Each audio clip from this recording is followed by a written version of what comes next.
આમ તો ગોંડલ હંમેશા ચર્ચામાં રહેતું હોય છે. એ પછી કોઈ ગોંડલની રાજકીય વાત હોય કે પછી અનેક બબાલો હોય, એમાં રાજકુમાર જાટ હત્યાકેસ હોય, અમિત ખૂટ હત્યાકેસ હોય, કે પછી અનિરુદ્ધસિંહ જાડેજાનું જેલમાં જવું હોય, કે પછી એ જૂનાગઢના રાજુ સોલંકીના દીકરા સંજય સોલંકીને ગણેશ ગોંડલ દ્વારા માર મારવાની ઘટના હોય. આવી અનેક બાબતે ગોંડલ હંમેશા સૌરાષ્ટ્રની અંદર ને રાજ્યની અંદર ચર્ચામાં રહેતું હોય છે. પરંતુ 1.5-2 વર્ષ પહેલાં ગણેશ ગોંડલ એ રાજુ સોલંકી જે જૂનાગઢના રહેવાસી છે તેમના દીકરાને માર મારે છે અને ત્યારબાદ ગણેશ ગોંડલને જેલમાં પણ જવું પડે છે.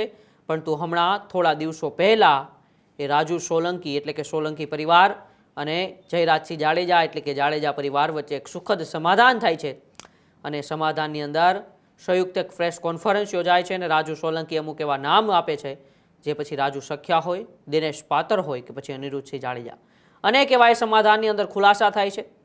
ત્યારબાદ દલિત સમાજ પણ મેદાને આવે છે. દલિત સમાજના આગેવાનો દ્વારા રાજુ સોલંકી ઉપર આરોપ લગાવવામાં આવે છે કે જયરાજસિંહ જાડેજા પાસેથી પૈસા લઈને તેઓએ સમાધાન કર્યું છે, તેમણે સમાજ સાથે ગદ્દારી કરી છે. આવા આરોપો સૌરાષ્ટ્રની અંદર અત્યારે રાજુ સોલંકી ઉપર લાગી રહ્યા છે. આ બધા વચ્ચે ધોરાજીની અંદર થોડા દિવસો પહેલા સૌરાષ્ટ્રના દલિત આગેવાનોની એક મહત્વની ચિંતન બેઠક યોજાઈ હતી અને ચિંતન બેઠકની અંદર દલિત સમાજના આગેવાનોનો રાજુ સોલંકી સામે ભારે રોષ જોવા મળી રહ્યો હતો. શું આગેવાનોએ એ ચિંતન બેઠકની અંદરથી રાજુ સોલંકીને લઈને નિર્ણય કર્યો છે અને જયરાજસિંહ જાડેજાને શું ચેલેન્જ ફેંકી છે અને કેમ વારંવાર આ રાજુ સોલંકી અને જયરાજસિંહ જાડેજાનો સમાધાનનો મુદ્દો એ ચર્ચાનો વિષય બને છે, આજે તેની જ આપણે ચર્ચા કરવી છે. થોડા દિવસ પહેલા રાજુ સોલંકી અને ગણેશ ગોંડલ એટલે કે જયરાજસિંહ જાડેજાના પરિવાર વચ્ચે એક સમાધાન થાય છે, કારણ કે 1.5-2 વર્ષ પહેલા ગણેશ ગોંડલે રાજુ સોલંકીના પુત્ર સંજય સોલંકીને માર મારે છે. આ ઘટના બાદ ગણેશ ગોંડલને જેલમાં પણ જવું પડે છે અને ત્યારબાદ જ્યારે અત્યારે અનિરુદ્ધસિંહ જાડેજા જેલમાં છે, એવી પણ ચર્ચા હતી કે અનિરુદ્ધસિંહ જાડેજાએ રાજુ સોલંકીને મદદ કરી હતી. પરંતુ જેવા જ અનિરુદ્ધસિંહ જાડેજા જેલમાં ગયા, પાછળથી જયરાજસિંહ જાડેજાએ તેમનો ખેલ કરી નાખ્યો અને રાજુ સોલંકી સાથે સમાધાન કરી લીધું. થોડા દિવસો પહેલા પણ જ્યારે ગણેશ ગોંડલનો જન્મદિવસ હતો ત્યારે પણ રાજુ સોલંકી એ જન્મદિવસના કાર્યક્રમમાં ઉપસ્થિત રહ્યા હતા. સમાજના યુવાનોને સોશિયલ મીડિયાની અંદર ભ્રામક વાતોથી દૂર રહેવા અપીલ પણ કરી હતી. પરંતુ હવે રાજકોટના ધોરાજીની અંદર સમગ્ર સૌરાષ્ટ્રના દલિત આગેવાનોની એક મહત્વની ચિંતન બેઠક યોજાય છે. ચિંતન બેઠકનો મુદ્દો એ છે કે જૂનાગઢ અને ગોંડલના ઘટનાને લઈને સમાજમાં ભારે રોષ ઉઠ્યો છે, કારણ કે એટ્રોસિટી એક્ટની અંદર સમાધાન સામે કડક વલણ અપનાવાય એવી અત્યારે સમાજમાંથી માગ ઉઠી રહી છે. દબાણવાસ થતાં સમાધાનો અટકાવવાનો સંકલ્પ લેવાયો છે, કારણ કે રાજુ સોલંકી ઉપર સમાજ સાથે ગદ્દારી કરવાનો અત્યારે સમાજના આગેવાનો અને સમાજના લોકો આરોપ લગાવી રહ્યા છે. રાજુ સોલંકીનો ખુલ્લેઆમ બહિષ્કાર કરવાનો નિર્ણય પણ સમાજ ભવિષ્યમાંની અંદર કરે તો કોઈ નવાઈ ન કહેવાય, કારણ કે અંગત લાલચમાં સમાજને ગેરમાર્ગે દોર્યાનો આક્ષેપ અત્યારે રાજુ સોલંકી ઉપર તેના જ સમાજના આગેવાનો લગાવી રહ્યા છે. લગભગ સૌરાષ્ટ્રના 12 જિલ્લાઓના દલિત આગેવાનો એ ચિંતન બેઠકની અંદર હાજર રહ્યા હતા અને તે ચિંતન બેઠકની અંદર ચિંતન અને મનન થયું હતું કે રાજુ સોલંકીએ સમાજ સાથે ગદ્દારી કરી છે, કારણ કે જ્યારે તેમને સમાજની જરૂર હતી, સમાજ તેમની સાથે ઊભો હતો. સમાજ ગોંડલ રેલી લઈને પણ પહોંચ્યો હતો, પરંતુ હવે તેમણે સમાજને પૂછ્યા વગર એટ્રોસિટી એક્ટની અંદર સમાધાન કરી લીધું છે. સમાજના હક માટે એકજૂટ થઈને લડત આપવાનો પણ હવે એ આગેવાનોએ સંકેત કર્યો છે. પરંતુ આ બધા સંકેતો વચ્ચે જ્યારે એક દલિત આગેવાન એ મંચ ઉપરથી ચિંતન શિબિરની અંદર બોલતા હોય છે, ત્યારે કંઈક એવું નિવેદન આપી દે છે અને જયરાજસિંહ જાડેજાને એક ચેલેન્જ આપે છે. આવો એ ચિંતન બેઠકની અંદર દલિત આગેવાનો એટલે રાજુ સોલંકીને લઈને શું કર્યું અને જયરાજસિંહ જાડેજાને શું ચેલેન્જ આપી, પહેલા આપણે એ સાંભળીએ. હું નહીં, તમે કે માહોલ કેવો સર્જાઈ ગયો હતો અને આપણા આગેવાનોએ બીડું ઝડપવું, અને એ બીડું ઝડપવાનું બીજું કાંઈ કારણ નહોતું, એક જ કારણ હતું કે આપણા સમાજની ઇજ્જત છે, એ કોઈ ગુંડો આવીને આપણા સમાજની ઇજ્જત ઉછાળી ના જાય. કદાચ ગમે એવી તો પણ ને ભૂતકાળમાં આપણે ઇતિહાસ આપણા રહ્યા છે, ભીમા કોરેગાંવ હોય કે પછી કોઈ પણ હલ્દી ઘાટીનું યુદ્ધ હોય, તો યુદ્ધમાં દલિતો અને આદિવાસીઓ એમાં પ્રાણ પૂર્યા છે. અને એ બીડું આપણે ઝડપવું અને ગોંડલના જે જયરાજસિંહ અને ગોંડલ ગણેશ હતો એની ઓકાત આપણે બતાવી. એ કોઈ ઓકાત બતાવવામાં કોઈ એક વ્યક્તિ નહીં, આખો સમાજ હતો. કારણ કે જેને એમ કહેવાય કે આગળ વાત કરી કમી ડોહી તારો કસડીયો જીતી ભેગો જાય, હાસલકોટની ખબર પડે નહીં, ગાડે બે એના ગુણ ગાય. સાહેબ, જુનાગઢ જિલ્લામાં દુઃખ સાથે કહેવું પડે, જુનાગઢ જિલ્લાની જયારે એ રેલી આવી ને ત્યારે અમારા જુનાગઢ જિલ્લાની 40 મોટરસાયકલ નહોતી. 40 મોટરસાયકલ નહોતી. દેવદાનભાઈ જયારે આ બીડું ઝડપ્યું ત્યારે જુનાગઢ જિલ્લાના સમસ્ત આગેવાનો, જે વરિષ્ઠ આગેવાનો છે, જે બુઢા છે, જેને આ જિંદગીના જીવનનો હોયમાં છે, દેવદાનભાઈ કીધા કે આ ક્યાં કરી.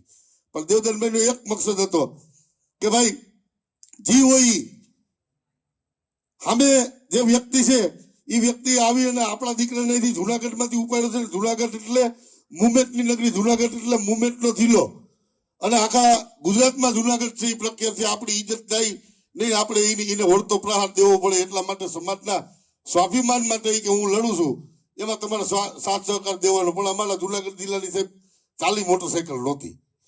સોશિયલ મીડિયામાં હાવ થઈ ગયો, અને દેવદાસભાઈના વિડીયો અને યોગેશભાઈ આજે મહેનત કરી એને પરિણામે આપણે સૌ ત્યાં ભેગા થયા. મીડિયા વાળાઓ, પત્રકાર મિત્રોએ આપણે સાથ સહકાર દીધો એમાં, અને એ ભાઈને એમ થઈ ગયું કે હું જ છું. ગણેશ ગોંડલનો અને એના માણસોનો ને રાજુભાઈ સોલંકીનો ને કોઈ સમાજ કેવા કીધું કે તમે બાજજો, ને કોઈ જયરાજસિંહ કોઈ કેવા કીધું કે તમે બાજજો, ને કોઈ અનુરૂધસિંહ કેવા કીધું કે તમે બાજજો પછી મારી પાસે આવીજો. આ કોઈ પૂર્વ આયોજિત હતું જ નહીં. અને માથાકૂટ થયા પછી જે આંદોલનમાં આપણે સહકાર આપ્યો, કેટલાય મિત્રો એવું નથી કે અનુરૂધસિંહ સહકાર આપ્યો. જે ગોંડલની અંદર ફૂલ વરસતા હતા એનું કારણ એ છે ગોંડલ એનાથી પીડિત હતું.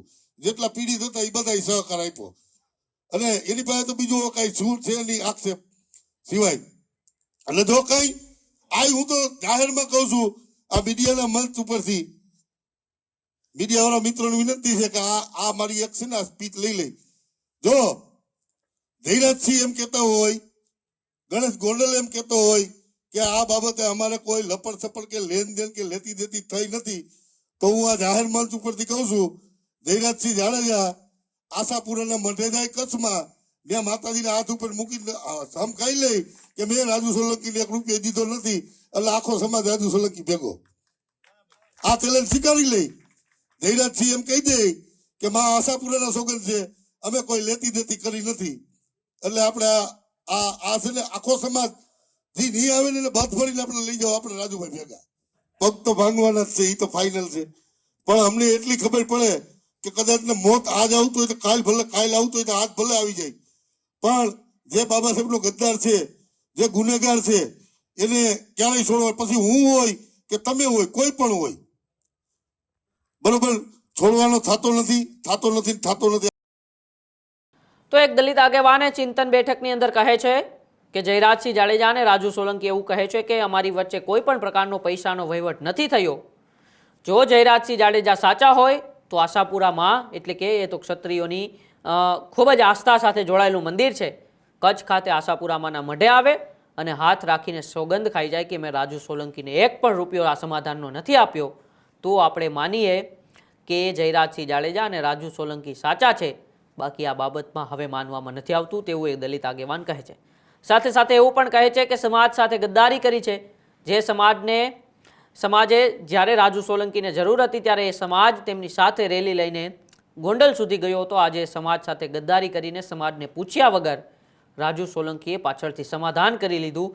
તેને લઈને હવે સમાજની અંદર ખૂબ રોષ જોવા મળે છે, અને એ જ રોષને લઈને હવે સમાજના લોકો અને આગેવાનો એકજૂટ થઈને એવી ચર્ચાઓ કરી રહ્યા છે કે એટ્રોસિટી એક્ટની અંદર જે સમાધાન થયું છે એ સમાધાન ક્યાંક ને ક્યાંક સમાજ સાથે ગદ્દારી થઈ છે, અને એને લઈને જ રાજુ સોલંકીનો બહિષ્કાર કરવો જોઈએ. જાહેરની અંદર જયરાજસિંહ જાડેજાને પડકાર ફેંકવામાં આવ્યો છે, ચેલેન્જ આપવામાં આવી છે. રાજુ સોલંકીના બહિષ્કારનો પણ એક અવાજ ઉઠ્યો છે. હવે તો આવનાર સમયમાં ખબર પડશે કે શું રાજુ સોલંકીનો દલિત સમાજ બહિષ્કાર કરશે કે નહીં, અને જયરાજસિંહ જાડેજા દલિત આગેવાને આપેલી ચેલેન્જ સ્વીકારશે. શું તે ખરેખર કચ્છના આશાપુરા માતાના મઢ ખાતે જઈને સોગંદ ખાઈને કહેશે કે મેં રાજુ સોલંકીને 1 પણ રૂપિયો નથી આપ્યો કે શું? એ તો હવે જ્યારે જયરાજસિંહ જાડેજાનું આ સમગ્ર બાબતે નિવેદન સામે આવે ત્યારે જ ખબર પડશે, અને રાજુ સોલંકીનો બહિષ્કાર થશે કે નહીં એ તો જ્યારે સમય આવશે ત્યારે જ ખબર પડશે. કારણ કે દલિત સમાજે એવી પણ જાહેરાત કરી છે, હજુ પણ સૌરાષ્ટ્રના અનેક જિલ્લાઓમાં જઈને આપણે ચિંતન બેઠક કરવાની છે, સમાજના લોકોને મળવાનું છે, અને રાજુ સોલંકીએ સમાજ સાથે જે ગદ્દારી કરી છે તેને લઈને સમાજમાં જાગૃતતા લાવવાની છે. એ તો હવે જ્યારે સમય જ બતાવશે કે શું રાજુ સોલંકીનો બહિષ્કાર થશે કે નહીં, કે પછી જયરાજસિંહ જાડેજા ચેલેન્જ સ્વીકારશે કે નહીં. તમારો બાબતે શું માનવું છે કે રાજુ સોલંકીનો બહિષ્કાર થવો જોઈએ કે નહીં? અને શું ખરેખર આ સમાધાનની અંદર પૈસાનો કોઈ વહીવટ થયેલો હશે કે નહીં, અમારા કોમેન્ટ બોક્સમાં અચૂકથી જણાવજો. બાકી જોતા રહો ન્યૂઝ રૂમ ગુજરાત, ગુજરાતનો ગર્જનાદ. નમસ્કાર.